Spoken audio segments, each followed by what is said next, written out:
Hello दोस्तों, बहुत बहुत स्वागत है आपका अपने यूट्यूब चैनल एकेसी एजुकेशन पर।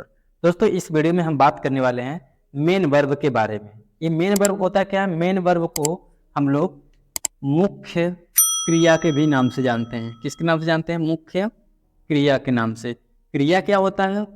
क्रिया दोस्तों किसी भी काम का करना या होना पाया जाता है, या कोई अवस्था भी हो सकता है। जैसे मैं कहूँ कि मैं इंग्लिश पढ़ा रहा हूँ, ठीक है, मैं इंग्लिश पढ़ा रहा हूँ।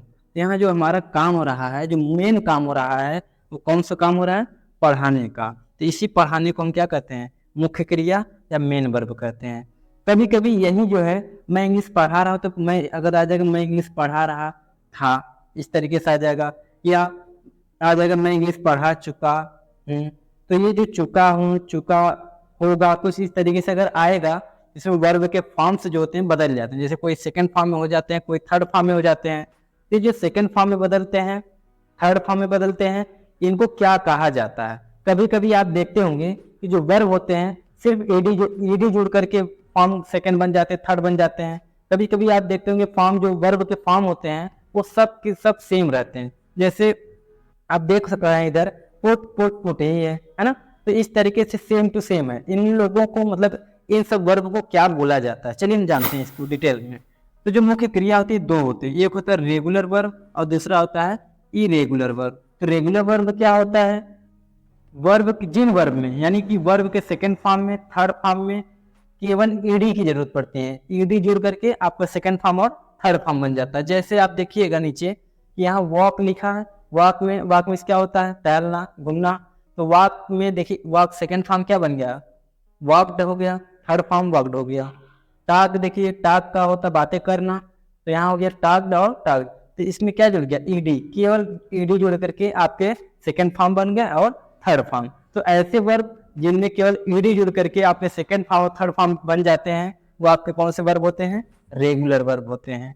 इसी प्रकार इरेगुलर में क्या होता है? वर्ब के सेकंड फॉर्म में थर्ड फॉर्म, ये तीन प्रकार का बनता है। कितने प्रकार का? तीन प्रकार का। देखिए, पहला जो होता है दोस्तों, पहला सभी फॉर्म समान होते हैं। मतलब जो पहला है वही सेकंड वाला भी होगा, वही थर्ड वाला भी होगा। Put put put.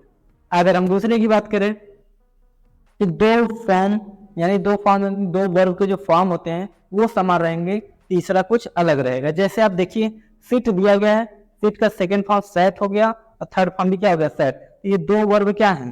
समान है, इसलिए इसको भी हम क्या बोलेंगे? इरेगुलर वर्ब बोलेंगे। तीसरा है आपका, सभी वर्ब जो होते हैं अलग अलग होते हैं। मतलब न सेकंड फॉर्म भी पहले से मिलेगा, न थर्ड फॉर्म भी पहले वाले वर्ब से मिलेगा। तो आप देखेंगे जैसे गो लिखा है, तो गो, वेंट, गॉन, कोई भी वर्ब का फॉर्म एक दूसरे से मैच नहीं कर रहा है।